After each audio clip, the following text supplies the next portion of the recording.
Here it is. Finally TV. Your host Gabriel, voice of the valley. Let's go!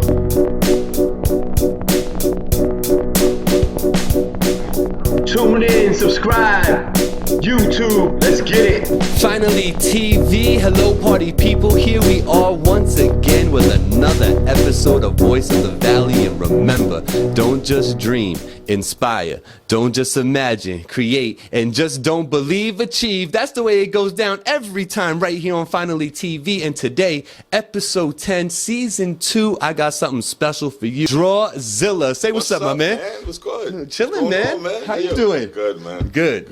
Nice to see you. Nice to have you. Thanks for having me, Yeah. too. Oh, absolutely. Had to have you on. It was about time. My bad for taking so long. My bad. I can't lie. You know, beautiful day here out in the Hudson Valley on a cold day. Yeah. It is real nice to get together with you and do this. We're going to jump right into it. We're going to let the people know what it's all about today, all right? Mm-hmm. All right. So first and foremost, where were you born and how did you end up in the Hudson Valley, man? Well, I was born in Brooklyn, New York. Okay. Long time ago. Yeah. And I moved to Queens, New York.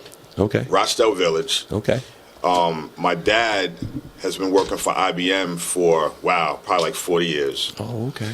And it just got to the point where he just wanted a better life for his family, so we decided, as a family to go from Brooklyn to Queens. And I actually moved out when I was 13, moved out of that area when I was 13 years old, which was really shocking for me at the time. Yeah. Because I was so used to my friends. Sure. Used to. The prime of your adolescence right there, you know? Yeah, just used to my friends and just used to just the community in general. I didn't know anything else. Yeah.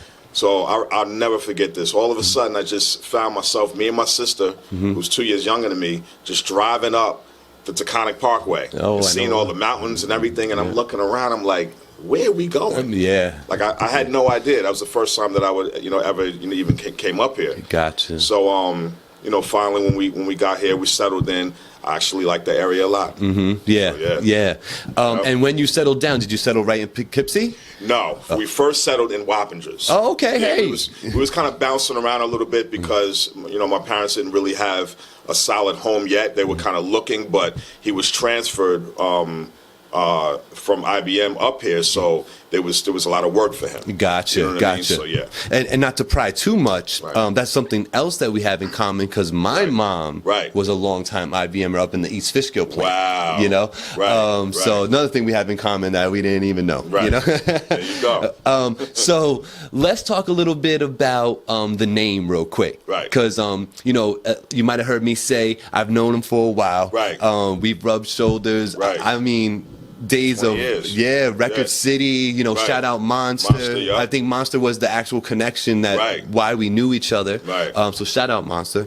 But yeah, so back then it was Baby Draw. Right. That's who I would know you. You was a wild young producer. Right. Trying to figure it out. Trying to figure it out. so and now it's DRAWZILLA, like the maturation, if you will. Right. So talk about that. Where'd the name come from? It's weird because originally it was really just a joke. Okay. It was a joke by one of my friends. His name is Corey P. He actually lives in Virginia now. But it was just a small little inside joke that we had back in the day. And it got to the point where I started really developing as a producer, and I really wanted people to take me serious. Yeah. And when you have a name like that, it's like no one is going to really acknowledge that and really take it to that level. So I just decided to change it. You know what I mean? And the DRAWZILLA really represents. I feel like that I kind of paint a picture when I'm creating music. Okay. So it's just draw, and I feel like I draw a big picture when I'm creating music. Gotcha. So I just put the DRAWZILLA together. I like it. I like it. Real simple, nothing complicated. Yeah. You know what? It might be simple, but I never looked at it like that. Right. You know what I mean? Right. I always figured it was just something from like your past that you drew on. Right. You know what I mean? Right. But no, that's pretty dope. I never even thought about it like that. Yeah. So speaking of that kind of leads into what we're going to talk about here. So tell us now, why is DRAWZILLA here on Finally TV today? Yeah, man, listen. I think because of the fact that I've took what I've done just so serious and just worked so hard over the years, where it really got to the point where people started to acknowledge it. And I never knew how powerful that could be. I always just thought that, okay, if I just make some music, you know, I make some beats here and there, that, you know, I can get my beats out and do whatever. But I'm starting to understand how influential that can really be. Gotcha. You know, even with working with kids right now and everything. So I think it got to a point where, you know, for me building, you know, to that level, it got the attention of yourself. Yeah. You know what I mean? And when you reached out, it's like, oh, definitely. Yeah. Definitely got to do it. So platforms like you always help us because, you know, we're studio rats. We sit in the studio, we work all day long. Sometimes I'm in the studio 14, 15, 16 hours a day. Sure. You know what I mean? So, you know, someone like yourself who has such a great platform, you reaching out to people like us, that gets us out of our own little element and makes us understand that we need to get out there. Right, You know right, what I right. mean? I think networking is super important. Definitely. And, you know, we're going to touch on it a couple of times during this interview, but you've done something called the producer synergy. Right. And which is a huge networking opportunity for Right. people, the way I see it. I know Right. that's the way you see it. Right. So let's look into the camera real quick. Let's tell people where they can find you so they get more Right. info on that. Maybe a couple words on the producer synergy. Right. Well, everyone could definitely find me at DRAWZILLA on every social media platform, Twitter, Instagram, you know, everything. And Producer Synergy is really just an event where producers come together, they play their music, they play 10 tracks, you know, they play hooks if they want. And I also invite songwriters and artists for them to be able to collaborate eventually and be able to work together. You know, a lot of times in the industry, we don't get the opportunity to have people come together, you know, in one place, you know, a multiple amount of people, and, you know, kind of listen to each other's, you know, talents. So that's what that's all about. Got you. It's good stuff. I actually attended one. I had a great time there. I heard some amazing beats there. Right. From that session, a gentleman named Blackout, Right. Voice of the Valley alumni. He had some fire in there. Definitely. He had some fire. That wasn't. They didn't even understand what they were listening to. Right. But definitely something noteworthy to check out is the producer synergy, especially if you're in earshot of this show. Right. You will hear some other good producers. You'll be able to network with some great artists, songwriter type people. So great opportunity for everybody. Right. Let's talk a little bit about that passion, though, to produce and do music and draw that picture. Yeah. When did you realize that was something for you? Wow. Long time ago, man. Like, you know, when I first really just started figuring out what I wanted to do just in life in general, it was always, I always loved music, but I didn't realize what it really entailed and how to really get to that path. Before I was doing music, a lot of people don't know I was a cook. Oh, okay. Right? So I was cooking for years. Okay. That was like my profession. I was this close to going into culinary and everything, and really taking it serious and educating myself on cooking and figuring that all out. Yeah. But before I made that decision, you know, I started really just understanding how to really maneuver to get to a level where music just became a part of me, you know. And one day, as I'm in my kitchen cooking, you know, working for someone else, Sure. right? Sure. We've been there. It just hit me. It just hit me, and that was the first time in my life that I said, I'm going to try something different, and I'm going to take a risk. Yeah. Because I was never a risk taker. Got you. I was always brought up, get a job, you know, work for somebody, get a paycheck, get benefits. And I was making decent money at the job. But I wasn't happy, man. Right. I wasn't happy. Every day that I would be cooking, I would always think about music. I would think about lyrics. I would think about beats, all that. One And day, how old are you during all this time right now? I was, maybe 19, Okay. 20, something like Okay. that. And it got to the point where I'll never forget this, man. I was cooking, and my manager, a female manager, she started yelling at me for something that I didn't do in the kitchen. And I said to myself, my own mother doesn't yell at me like this. Right. Like, there's no way. Right. There's no way. Something is not right. Right. And it really struck me. It really got to me. And it really made me understand that you either are going to take this path for the rest of your life, or you're going to do something that may be a risk, but could benefit you in the long run. Exactly. Right? So, literally, 2 days later, I made the decision. But I made a drastic decision that I never thought that I would make. Okay. That I was going to quit this job. Okay. With no money saved. Right. Like probably maybe about $200-300. Right. Hardly any money saved. Hardly any type of plan. And I just quit cold turkey. Wow. Now, are you home during this time? I'm living in my apartment, paying for an apartment, everything. Okay. Everything. Okay. The only thing that I did do, because at that particular time, I did have a small setup in my crib. Okay. So I kind of thought about it for a split second and said, maybe I can have people come to the studio and I can charge them. But I didn't know how realistic that was. Right. I knew a lot of people in the community, but I had no idea that they would take me serious. Right. Right. So I put together a flyer. Big shout out to Jay Hatch, because Jay Hatch is actually the one who put the flyer together. Okay. I put a flyer together, and I just went all over the place. Everywhere. Hand to hand. Barbershops, stores, everywhere, all in Poughkeepsie. This is when I was living in Tubman Terrace, too. Tubman. Right. And I quit my job. Okay. Just quit. No money saved. Really just trying to figure it out. Literally in like 2 weeks, I got a phone call. And it was from, I don't know if you know her, but her name is Toni Madison. No. She's a female artist from Poughkeepsie. Okay. I got a call from her and said, yo, I saw your flyer. And I don't even know this lady at all. Yeah. I saw your flyer. You got a studio?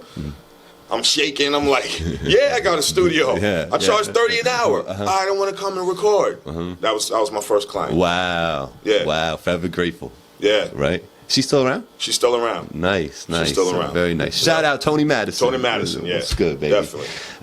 That's what's up. And I think that's a great point to say too, Zilla, is that me too. I was in the world, professional world, the cubicle world, as I like to call it, right. Office space type stuff, you right. know, and just miserable doing it, but looking around and towards the end of my tenure there going, this person irks me, this right. person's so-and-so, this one's doing that. But I was like, damn, I wouldn't know these people if I didn't work here. Right. Right. These people would not be in my life right. if I didn't work here. You know what I mean? And then I'm thinking about it like, damn, I'm the one who gets in my car every day. Right. And I drive myself here. Right. I'm literally driving myself crazy. Right. You know what I mean? You're absolutely right. And it was like a big thing. And then, certain things happen in life and things get shaken up and you're forced to make moves. Right.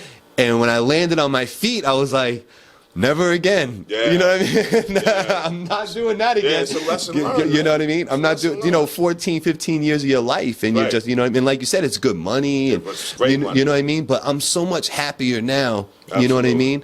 It's about control. It is. You know what I mean? It's about controlling your destiny, man. And I always encourage that with young people when, they say they want to do certain things. I mean, obviously it depends on what they're talking about doing. But, if it's something positive, if it's something that's going to bring, a lot of joy in your life, man, go for it. Man. Yeah, exactly. Go for it. Exactly. And you know what? If it doesn't work, it doesn't work. It doesn't. Go for it. And you can start over. It's Right. fine. Right. It's fine. Right. You can be, trust me, you could be in your 40s and start over. Right. Yeah, you know what I mean? Absolutely.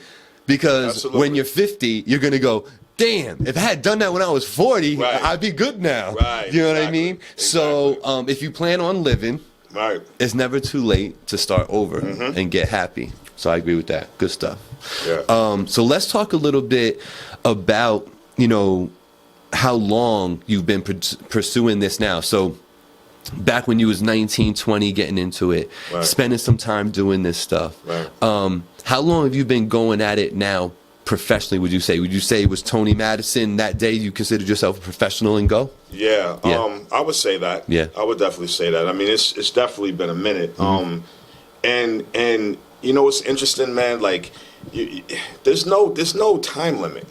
There's no, like when people say, well, I'm 40 or I'm 35 or I'm this, that, and the third, it's over for me. Like, right, yeah, nah, it's definitely not. Nah, it's just getting started. It's just getting started. Yeah. And especially with the fact that we have the internet now. Yeah. So it's not a situation where some big time executive is going to come and say, okay, we're going to sign you to this multi-million-dollar deal, blah, blah, blah, but we're only going to sign you because you're young or, you know, whatever. Like, that's not the case anymore. Right, we have access to the world now, so we can be at whatever age and do what we need to do. Yep. And unlike back in the day when me and you were, in the days of me trying to make it and you were around, you needed that record executive. You needed that demo deal. Absolutely. You know, you weren't getting nowhere without that back then. Right. And it's just not like that now. That's not at all. You can create your own lane. Your own lane, your own destiny. And then go. Right. You know, and go. Right. So let's talk about a little bit about, you know, the materializing of all this stuff and how far it's come now. Right. You know, so at this point, you're a young baby Draws doing your thing with your own studio. It's in your own house though. Right. So when did it happen that you started moving this out of your crib and what has been done in this studio since this time we've been talking? Right. Well, the first thing that the main reason why I left is I got a knock on the door from the cops. Yeah, that was too loud. Too loud. Okay. Music's too loud. My neighbor called the cops on me, and it was so interesting because I mean, eventually it was going to happen. You know what I mean? It was inevitable because you know I knew that I was violating some things. I knew that, you know, it was at that time I was very selfish. It was all about me. It was all about this music. It was all about making sure that my clients, when they came in, that they're hearing the music banging, this, that, and the third, disregarding what's around me. Right. You know, and it was a learning lesson for me because I also understood about respect. Like, I'm not going to do that. You know what I mean? So, in one sense, I was highly upset with her that she did that. But in another sense, that was the best thing that could have ever happened because it was a turning point for me. Because I'll be honest with you, if them cops didn't come, this studio probably still because of the overhead, and I didn't have to pay overhead. So, Absolutely. You know what I mean? But that was just the first thing, and then just understanding how important it is to have a space. You know what I mean? For, you know, the public to really come to and feel comfortable and everything. Yes, gotcha. So let's talk a little bit about, you know, some of the stuff that you've accomplished since you've, you know, gone professional. I know you've worked with a lot of artists. I know you had or still have an affiliation with DITC. Definitely. You know, and that whole movement. But you've done things on your own to get there, though. Right. So let's talk a little bit about, you know, some songs maybe that the people don't even know that you were a part of, or you know, let's talk about that journey a little bit. Right. Well, I would say my very, very first placement was with Sadat X. Okay. That was a long time ago. Part of Brand Nubian. If a lot of people don't know who that is. And that was the first time that it really sparked the whole production thing, like producing a record. You know, going in with an artist, working with an artist, and understanding that you have to, you know, record the artist, mix the song, mix the vocals, everything. That's real production. Gotcha. When you're just making a beat and you hand it to someone, that's not production. Right.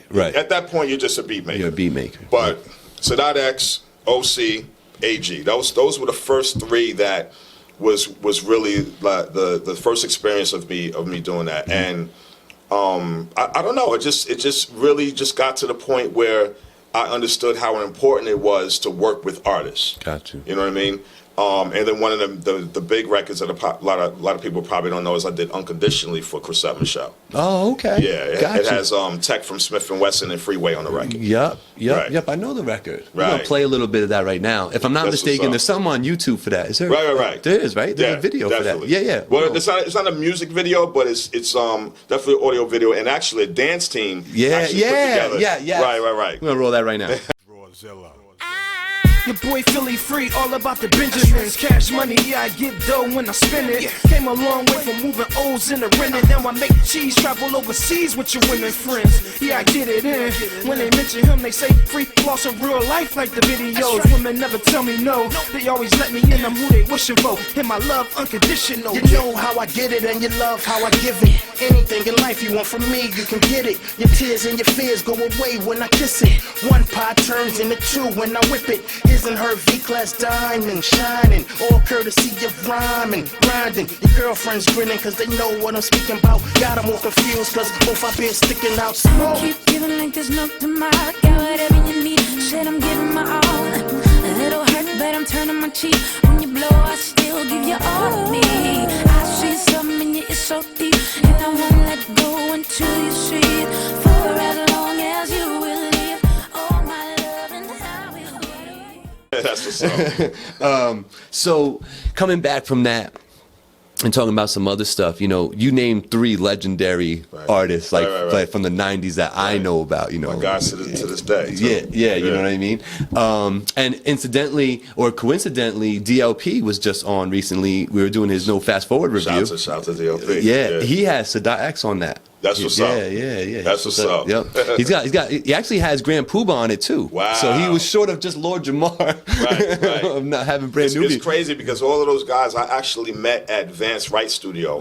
Slick Rick's DJ. Yeah, okay. And New Rochelle, because he had a recording studio out there. I used to work in that studio as well. Yeah. And they used to all come through. Yeah, there you go. It's crazy. Greg, nice and smooth, everybody. Oh, this is what the people want to hear. You know what I mean? They want to hear who you're rubbing shoulders with. You know what I mean? Like, so, you know what I mean? So let's talk a little bit more about that. You know, like, who are you talking to, and who?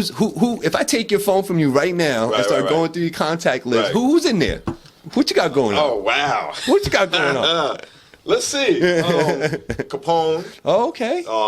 Noriega. Yeah. Definitely. I did a record for Nori with Action Bronson on it. Ah, wow. Yeah, that's fire. It's called Don't Do That. Okay. Wow, that's crazy. Yeah. Tech from Smith & Wesson. That's my guy. He actually, me and him recorded a whole project in that same studio in Tubman. Oh, get out. Yeah. Get out. The solo album that's out, 24K. That 24K Smoke. Okay. That he put out, his solo project. Yeah. I recorded the entire album. Get out. Yeah. Oh, okay. Mixed it and everything. He has roots to Poughkeepsie. I don't know how that works, but he's like up here like that. Yeah. Right? Yeah, he's up here. Yeah. I mean, I'm not going to tell all his business. No, but he's around. He definitely was up here for a good, I say like 2 years. Yeah, definitely. I know people are like, yo, you just missed Tech. I'm like, what do you mean? Right. right. You know what I mean? Exactly. You know? And me and Freeway too, we have a good relationship. Just as far as I haven't talked to him in a long time, so you know, it's not like I pick up the phone and call him. But he came to the studio a few times. I've done a few records with him as well. Gotcha. And it's just like I said, it's all just through networking, like we talked about. Yes. You know what I mean? And it wasn't me just happened to just know them. It would be a friend of mine who knew someone who would say, "Yo, Zilla got beats," and like, you know what I mean? Got to that point. Right. And I think it's just important for people in this area watching this show to understand that just because, you know, we're up in the 845 doesn't mean we haven't reached out and people haven't touched us. And, you know, don't think that this area is holding you back. Right. Because it's not the area. It's not the area. It's not. It's not the area. It's you. Yeah. It's the way we've been moving. Right. You know what I mean? Absolutely. And I said that in my Fire Magazine interview. It's like, it's because of us why 845 isn't looked at like New York City. Right. We got to branch out. We got to reach out as well. We can't just expect everyone to come to us. We got to reach out. We got to let people know about the area, 845. You know, talk about our successes, talk about our artists, talk about our platforms as far as the media is concerned. Do all of that because then people would start taking us serious. Yes, no, you know? I agree. You got to, you know, build it and they will come. Right. You know, that sort of thing. Right. So speaking about materializing this stuff, is there like bodies of work that you want the people to go check out that you've done, like albums or single, whatever it is? I mean, definitely the Tech album. That's one. Okay. Wow, that's interesting, man. It's a lot, but at the same time, you know, I would have to really kind of think about exactly, you know what's what. I did put out a solo project last year. Oh, okay. Yeah, that's online right now. It's on Audio Mac. Just search DRAWZILLA. That'll come right up. On Audio Mac. Audio Mac. AudioMac.com. Gotcha.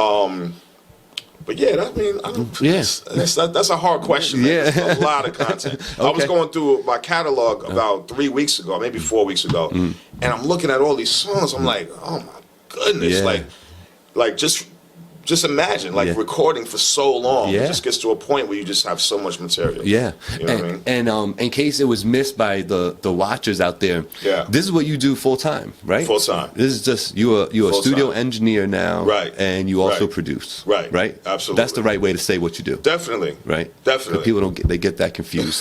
You know what I mean? Definitely. You know, and it took a minute. Took a minute to get to that point. Of course. Yeah. I've seen you on Facebook, you know, making a beat and then trying to get the note.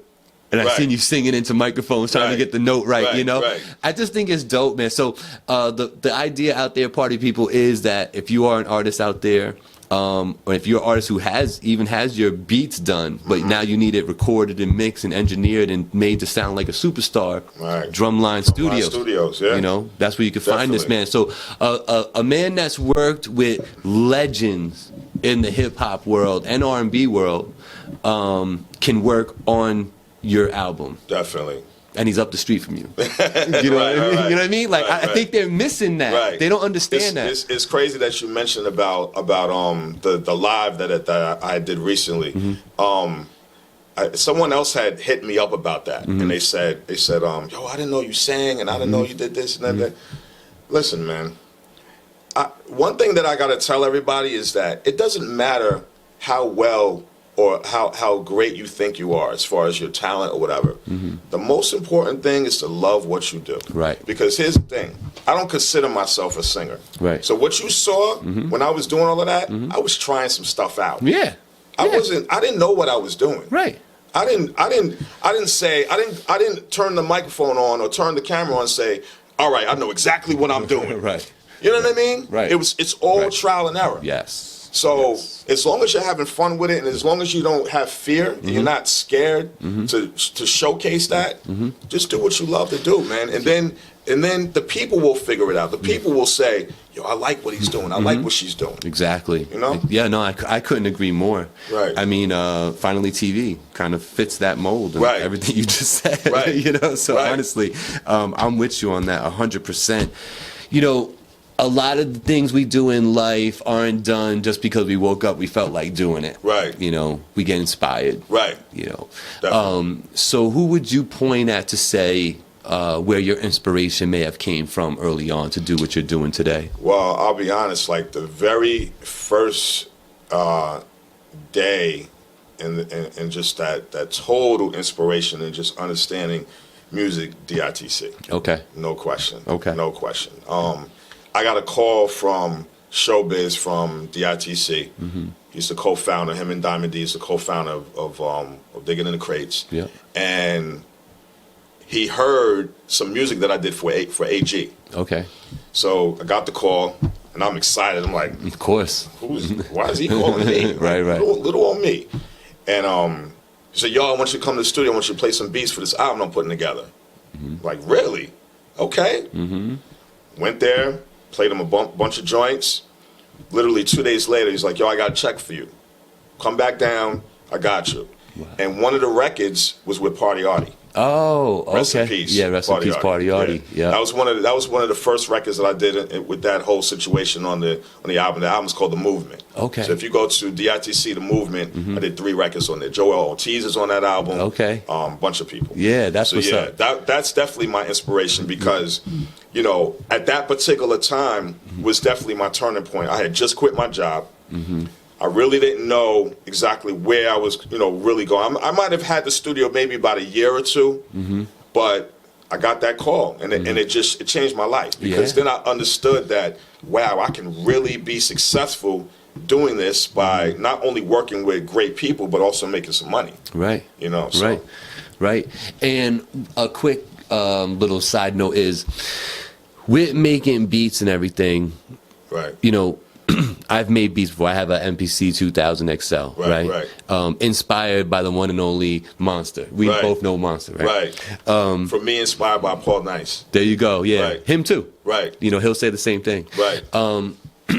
Paul Nice gave a lot of inspiration. Bill Skills as well. He gives him a lot of credit for that. Definitely. He loaned me, just a quick story, he loaned me his MPC 2000 XL because I didn't have one. He loaned it to me. He was like, yo, I'll be back in like 3 days. I ended up using it for a month. Yeah. Trying to call him to get his MPC back. It's crazy. Yeah. Crazy. Hey, he let you learn on a little bit, though. Right. So what I was going to say was, with tracking it, the actual beat. Right. I made the mistake early on when I was making a beat. Right. I put everything in the same track. Oh, yeah, me too. You know, like, so when did you figure out that I got to leave these separate on the mix? When people would start saying they're going to give me some bread, and they said, okay, export the stems. I'm like, what? What's that? What is that? Right. And that was when the MPC, I only had the just left and right. Yeah. I didn't have the external 8 outs. Yeah. So I had to go buy that. Wow. Right? Wow. And figure out how to do that. Wow. And then track it back. And then track it back and track everything out. Wow. Because I realized that, oh, wait a minute. So they're not going to take my mix? Yeah. I got to go to a bigger studio. Yeah. And in order for them to manipulate each individual sound? Yeah. Oh. Right. Okay. Right. Right. Amateur beat makers. Right. We're dropping gems on them. They don't even know right now. But you know what's so crazy? A lot of the young kids still don't know how to do that. Yeah, no, that's crazy. They still don't know how to do that. Like, Right. I know somebody that uses FL, and I said, yo, just do me a favor, just send me the stems, because we were just working on a record. I just wanted to mix it. He was like, oh, bro, I don't know how to do that. Like, he knew what I was talking about, but he didn't know how to do that. Yeah, that's crazy. That's crazy. And it was something you wanted to use. Definitely. Wow. Definitely. I mean, we figured it out eventually. Of course. It's just incredible how, like, the knowledge of people, and I won't just say the kids. I won't put that. No, it could be anybody at this point. Be anybody. Yeah. The knowledge of it is just not there. Yeah, no, I know. I've actually thought about this a little bit, not to get too far off our path here, Right. but I've thought about doing a series of videos trying to help out upcoming artists and stuff. Dope. And I think somebody like you might be great, I'm totally with it. to be that other person to kind of, Right. We'll do a little bit of that maybe today. So you may have answered my other question too. So you still producing on the MPC? No. Oh, what are you doing now? No, that's over with. Oh, okay. Okay. And only main reason why is because I started having problems with it. Oh. It's an older machine. The limitations of it. Right, the limitations of it, but just, the buttons started to disappear and all this other stuff. I'm like, I don't. Like the Renaissance and all that. Right. stuff? I'm talking about my MPC 2000 XL. Oh, okay. 'Cause after I loaned it from Paul Nice, I bought my own. Yeah. And it just started to become like just destroyed. Oh. What am I going to do? Wow. Couldn't figure it out. Gotcha. And that was at a point where software was already out. Yeah. But I was just too stubborn. Yeah, yeah. You know what I mean? Yeah. To switch over. Yeah. So finally, this is when I was working. Big shout out to D on Main Street in Poughkeepsie. He had a studio, UMA Studios. Yeah, I seen it. Where I partnered up with him, and it got to the point where the software was right there. So it's like I'm saying to myself, all right, Zilla, what are you gonna do? You gonna figure this out, or you're just gonna be old school and just not progress in music? Right. So he had GarageBand on there. So I started working with GarageBand and started loving. I was making a lot of records on GarageBand. Oh, really? A lot of records. Okay. I made Nori's single on GarageBand. Get out. Yeah. I didn't even Crazy. realize you could get to that level with it. Right. I thought it was something you just play with. Right, nah. I was Wow. making music on that. Get out. Yeah. Okay. And then it transitioned into Logic, which is what I use now. Logic. Right. Okay. Right. Gotcha. Logic Pro. Logic Pro. There you go. So, party people, if you're looking to upgrade your production, you could go to, what is it called? Logic Pro. Logic Pro. Right. I still have an MPC 2000. That's what's up. But it's a That's what's up. pastime for me. Right, It's, right, you right. know, I go get a sample. As long as it works. Yeah, man. Yeah, it doesn't matter what you're using, Yeah. man. I just told you I use GarageBand. Nobody hardly ever uses that. Yeah, You know what I mean? yeah. But it is. Sometimes it's not. It's not the glove. It's the player wearing it. Exactly. You know what I mean? So Exactly. that's some. I think it's some of that. DRAWZILLA.